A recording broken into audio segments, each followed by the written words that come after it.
Hi friends, ఈరోజు వీడియోలో Rayalaseema style uggani ఏ విధంగా ప్రిపేర్ చేయాలో నేను మీ అందరితో షేర్ చేద్దామని అయితే అనుకుంటున్నాను. ఒక్కసారి నేను చెప్పినట్టు ట్రై చేయండి. టేస్ట్ అయితే చాలా అంటే చాలా బాగుంటుంది. ఈ ఉగ్గాని అయితే మార్నింగ్ బ్రేక్ఫాస్ట్ లాగానైనా ప్రిపేర్ చేసుకోవచ్చు, లేకుంటే ఈవినింగ్ ఏమైనా తినాలి అని అనిపిస్తే స్నాక్స్ లాగానైనా ప్రిపేర్ చేసుకోవచ్చు. టేస్ట్ అయితే చాలా బాగుంటుందన్నమాట. ఫస్ట్ అయితే ఇందులో ఏమేమి వేసాను, ఎట్లా ప్రిపేర్ చేశాను ప్రాసెస్ అయితే చూసేద్దాం. మరి ముందుగా ఒక గిన్నెలోనైతే వాటర్ తీసుకున్నాను. సో ఇందులోకి అయితే నేను చూపిస్తున్న ఈ కప్పుతోనైతే 2 కప్పుల వరకు బురుగులు అయితే తీసుకున్నాను. మీరు ఏదైనా ఒక కప్పు కొలతతోనైతే కొలిచి తీసుకున్నారనుకోండి సరిపోతుంది. మనం ఏంటంటే బురుగులు అనేవి వాటర్లో వేయగానే అవి పైకి తేలుతాయి అన్నమాట.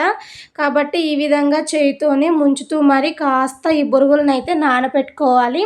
మరీ మెత్తగా నానకూడదండి. జస్ట్ ఒక 2 మినిట్స్ పాటు అయినా కానీ వాటర్లో అలాగే వదిలేసి 2 మినిట్స్ తర్వాతకి అయితే నేను చూపిస్తున్నట్టు ఇట్లా 2 చేతులతోని బురుగులను అయితే వాటర్ ఏం లేకుండానైతే పిండేసి అయితే తీసుకోండి.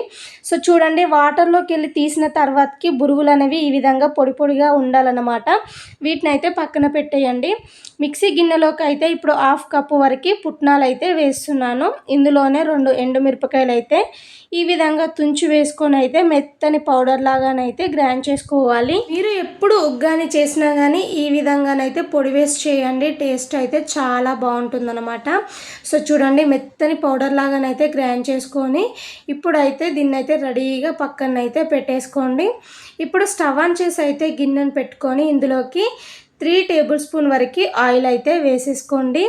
ఆయిల్ వేడైన తర్వాతకి ఇందులోకి 1/2 టీ స్పూన్ వరకు జీలకర్ర, అలాగే 1/2 టీ స్పూన్ ఆవాలు, ఒక పచ్చిమిర్చి అయితే చిన్నగా ముక్కలాగా కట్ చేసి అయితే వేసినాను.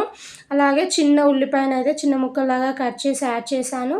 అలాగే 2 రెమ్మల వరకు కరివేపాకు వేసుకొని వీటన్నిటిని అయితే బాగా ఫ్రై చేయండి. సో చూడండి, ఈ విధంగా ఫ్రై అయిన తర్వాతకి 2 మీడియం సైజ్ టమాటోస్ అయితే చిన్న ముక్కల్లాగా కట్ చేసి అయితే ఆయిల్లో వేసేసినాను. ఇప్పుడు ఆయిల్లో బాగా మగ్గిపోవాలి టమాటోస్. మీరు కావాలంటే మూత పెట్టుకొని అయినా కానీ మగ్గించవచ్చు, లేదంటే ఈ విధంగా కలుపుతూనైనా కానీ మగ్గించామనుకోండి సరిపోతుంది. సో చూడండి, టమాటోస్ అయితే చక్కగా మగ్గిపోయాయి. ఇలా మగ్గిన తర్వాతకి ఇందులోకి 1/2 స్పూన్ పసుపు, అలాగే 1/2 స్పూన్ వరకు కారం వేస్తున్నాను. మనం ముందుగా పుట్నాలు మిక్సీ పట్టేటప్పుడు ఎండుమిర్చి చేసి పట్టాం కాబట్టి ఇప్పుడు కారం అనేది కాస్త జాగ్రత్తగా యాడ్ చేసుకోవాలి. అలాగే టేస్ట్కి తగ్గట్టు సాల్ట్ కూడా వేసేసుకొని జస్ట్ మనం వేసిన ఈ పొడులన్నీ ఒకసారి కలిసేలాగా బాగా మిక్స్ చేయండి. మరి మాడిపోకూడదండి, టేస్ట్ అనేది మారిపోతుంది. కాబట్టి జస్ట్ ఒకసారి మొత్తం కలిసేలాగా బాగా మిక్స్ చేసేసి ఇప్పుడు మనం ముందుగా ప్రిపేర్ చేసి పక్కన పెట్టేసుకున్నాం కదా, బురుగులను అయితే వేసేసుకోవాలి. సో పోపు మొత్తం పట్టేలాగా బాగా మిక్స్ చేయండి. సో చూడండి, నేను తీసుకున్న బొరుగులకైతే పోపు అయితే కరెక్ట్గా సరిపోయింది. ఇప్పుడు ఫ్లేమ్ సిమ్లోనే పెట్టేసి మనం ముందుగా మిక్సీ పట్టి పక్కన పెట్టేసాము కదా పుట్నాల పొడిని అయితే మొత్తాన్ని వేసేసినాను. సో ఇప్పుడు బొరుగులకు పట్టేలాగా బాగా మిక్స్ చేయండి. ఒక 2 మినిట్స్ పాటు అయినా సిమ్లో పెట్టి బాగా మిక్స్ చేసామనుకోండి మొత్తం బాగా కలుస్తాయి. సో చూడండి ఎంత కలర్ఫుల్గా ఉందో కదా. ఈ విధంగా మిక్స్ చేసిన తర్వాతకి లాస్ట్లో ఏంటంటే కొంచెం అంతా నిమ్మరసాన్ని అయితే వేసుకోండి. నిమ్మరసం లాస్ట్లో వేయడం వలన ఉగ్గాని టేస్ట్ అనేది చాలా అంటే చాలా బాగుంటుంది. కాబట్టి నేనైతే 1/2 లెమన్ అయితే పిండేసినాను.